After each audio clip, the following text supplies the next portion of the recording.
What's up, guys? Ben here, bringing you another video today. This is gonna be the first of 12 videos I'm gonna do over the next 5 to 6 weeks. We're gonna break down the season recap for all 12 CDL teams and then talk a little bit about their off season, talk about their priorities, what they should do. It's gonna be hard to make exact roster predictions for each team because candidly there's a bunch of free agents. We don't know what decisions they're gonna make, but I think talking about sort of what the focus points for each team, what they should target, which they do either from a coaching staff perspective or player perspective, is going to be really helpful to sort of paint all of these storylines going into the offseason. Let's dive in. All right, guys, we're going to start with the Paris Legion in this one and taking a look at their game win record and their map record. They were the only team that really struggled this season. As you see, there was a lot of parity this year in the league. We really had 11 competitive teams, and the Paris Legion team, while I'll be candidly honest, is not very competitive this entire season. Let's kind of recap their whole season and go from there. To start off the year, this is their roster. You've got John, who was coming off a pretty okay kind of CDL debut. Wasn't outstanding, but he had been off a big long layoff, and this is sort of his next step in his sort of CDL journey. Desi had kind of an interesting season the season before. He was on Seattle, he was off of Seattle, that was a whole thing. Fellow got a couple of licks on that Dallas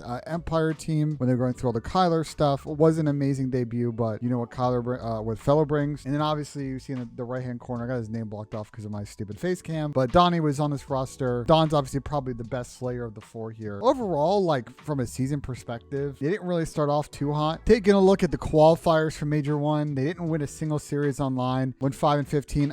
I think, guys, in general, yes, they did not play good online. I also need to flag too, with a lot of their online results, this is a team that did not have a facility. All these players, while some were in Dallas together, we're kind of all playing from their apartments. So just something to keep in mind as we kind of step through this full recap. So we get to Major 1. A little bit before Major 1, they decide, you know what, the John thing's not working out. Let's bring in Tom Gravity, a player who had been much heralded in challengers, have been waiting for his chance. He comes in and they actually do win a pretty good series against the Seattle Surge. First series online, they actually managed to parlay this. While they do have a tough loss against Boston next round, they are able to get top 8 at the first event, which is a pretty decent showing from them. You kind of think, okay, well, maybe these guys will kind of kick it on from here, be really competitive. They may not make it to champ, but they can get kind of in the mix depending on how the season goes. But things really didn't get that much better for them the rest of the season. They brought in Jimbo at this point for Major 2, and they were able to win one series online. Actually, their only online series win came during this qualifier stage. It was, I believe, versus Toronto. But they went 1-4, and again, they were starting a losers bracket. They ended up losing to London in that losers round 1, and they ended up getting top 12 in Major 2, so nothing really to write home about following that, and they were already at that point behind the 8 ball in terms of points. They actually didn't have a bad showing at Pro-Am Paris. At that point, they actually ended up beating LAG at that tournament. They did have a tough loss to Boston. They beat a pretty good Toronto Academy NA team, so they were able to get out of those groups. Unfortunately, what happened is they got to bracket and they actually ended up losing to the team. They ended up winning the tournament. They got 3-0 by New York on that Saturday. Maybe they could have had a deeper run if they had played someone else, but once again, another kind of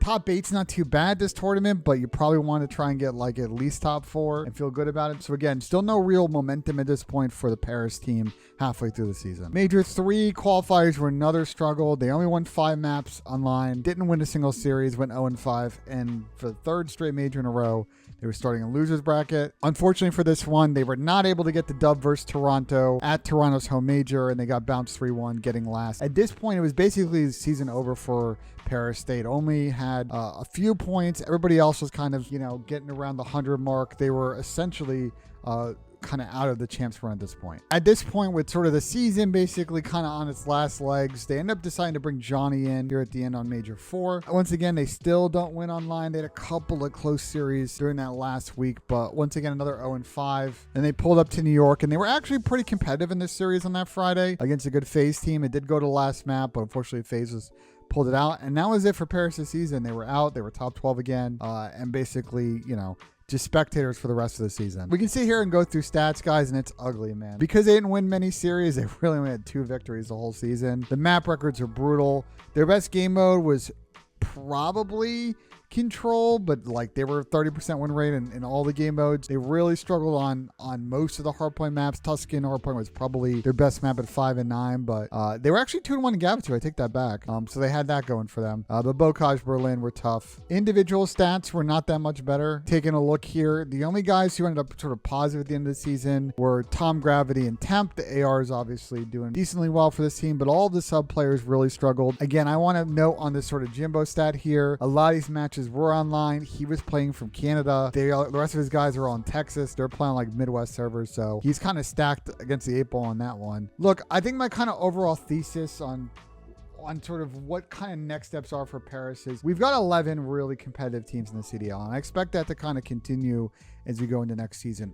Regardless of, and we'll get it to it on sort of what they should do on a player transaction point and contracts and all that stuff. I just think the org needs to support their players a little bit more. First off, again, only team not playing from facility, like that's obviously handicapping them quite significantly. From a coaching staff standpoint, they did have an analyst this year, JB Digits. Derry came back again as coach.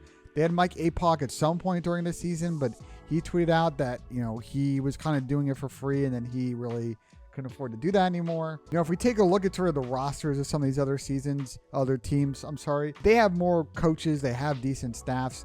Paris doesn't really stack up against some of the other top teams here. So regardless of all that, I think the org needs to give the players some support. And this really gets to an interesting point because this team may not be in Paris next season. There were rumors for a while about this franchise and maybe getting sold, and that's why they weren't spending money on players. Same thing on the Overwatch League side. They had a really good team, and they sold a bunch of players to Dallas a couple of seasons ago. So rumors abound about both these franchise spots. After much sort of rumor mongering on Twitter, the org actually, on both the Eternal account, which is their Overwatch team, and on the Legion account, which is obviously CDL team, tweeted out that for the 2023 season, they're going to be relocating to Las Vegas. I think kind of an additional note on this one is specific to COD, which I found interesting. Again, going back to sort of the sales point, was there were rumors, and it seemed pretty real, that Kataga was lining up sort of a consortium, and he was looking to angle to potentially buy that Paris Legion spot. Obviously didn't go through. I think all kind of factors here considered, there's momentum here with the team moving to Vegas to sort of change their situation, because this team has been uncompetitive in season 1 of CDL, uncompetitive in season 2 of CDL, and uncompetitive in season 3 of CDL. And I think there's sort of 3 things that they could do, 3 potential options they could do to really find a direction for this team going forward. Option 1, you start splashing the cash. Look, you're in Vegas.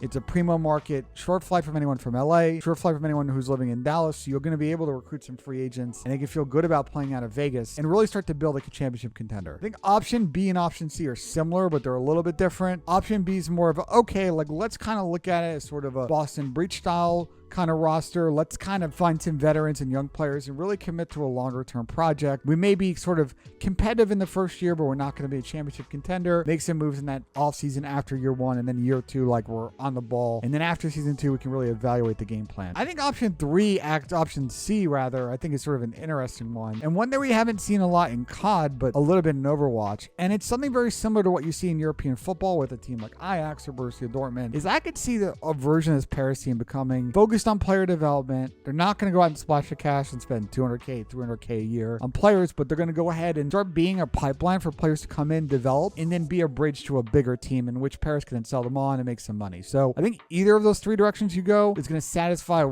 sort of what I'm looking for, what the community's looking for. They seem to become really competitive and be someone that like you can root for an event and they have a legitimate shot of winning. All right, so let's take a look at the contract status here of all these players. They've gone through so many different rosters in the Paris camp over the last couple of years that for the most part, outside of John, everybody on this team ideally is would sign a new deal this year. So the ball's in Paris's court if they want to bring any of these players back. I think probably the ones that you probably start with first is sort of the Temp Gravity duo. I thought Gravity had a good season, played well. S&D was in his stronger year as he had in Cold War, but I could see Tom being a player they bring back if they really want to focus on the player development piece. Donnie's obviously crazy talented, really good at being an aggressive player. Don's also, got some things he's got to work on individually as a player. I think the biggest thing with Temp you've seen in the last couple of years is Don's not always a positive teammate. You get tweets like this, and look, I like Don. He's very entertaining. He famously said he's your favorite player's favorite player. That's actually probably legit true. Don is friends with everyone, but I think he's at a stage in his career where if he wants to be on a team that's a consistent contender, I think he's got to focus on trying to make the players around him better. He's already going to bring it from a skill standpoint, but I think he's got to reframe his attitude a little bit so we can have some more lasting power in these teams and kind of help build and develop talent, which is a tremendous skill as a veteran to have will make you a lot of money down the line. Moving over and talking about some of the other players in this roster, look, like we already talked about Jimbo and sort of playing from Canada and all that stuff. I can maybe see him coming back on this team, but I could also see them going in a different direction. Johnny came in at the end of the season. I'm curious what they do. He was, I wouldn't say it was anything amazing to write home about, but again, same thing as Jimbo, like I can see them going in a different direction. Overall, man, it's kind of hard to read what this Paris team is going to do from a player personnel standpoint. We outlined 3 directions they can go with. Don't know if they're moving to Vegas and they're going to spend money. Traditionally, what's happened with this Paris roster is you kind of hear about 3 or 4 weeks after champs, some potential rosters that they're building and all that stuff, but nothing really gets locked in until like October or closer to the game. So I'm very curious if anything's going to leak early for this team. My assumption based on historics is not, and they're going to be one of the last teams to form. I'm also curious, taking a look at this team, if Theory's going to come back as a head coach again this season. Again, this team hasn't had a lot of success. I know sort of the head coaching depth around the CDL isn't super deep, but there is an option there if they want to switch up and maybe bring sort of a different culture vibe to the team. Overall, look, I think what we're all looking for Paris is a pathway forward for them to be a real, like, watchable team that's going to win some series. We're not asking for anyone in the community is asking for them to build some super Man City, Atlanta FaZe type team that's going to come out and just instantly win chips. I personally just want to see a team that I'm going to watch every day and be like, okay, this team has a possibility of winning. They're not just going to get on and get 3-0'd. They're not going to be chalked at the middle of the season. They're going to give it their all, develop some young players, and maybe be there or thereabouts and be a dark horse throughout the season. Well, that'll do it for this video, guys. If you loved it, let me know what you think in the comments. If you thought I was a little off base about Paris, let me know in the comments. We're going to be doing a bunch more of these preview videos for Paris, Florida, Minnesota, and for LAG prior to champs. And then after champs, I'm going to break down the 8 teams that qualified and sort of their off-season status based on champs. So be on the lookout for that. If you like this content, please hit the like button. I'll always appreciate subscribe to the channel. That way you can see next time these videos get posted. We're going to be putting out content almost every day before champs, so make sure to tune in. Love you guys and see you on the next one.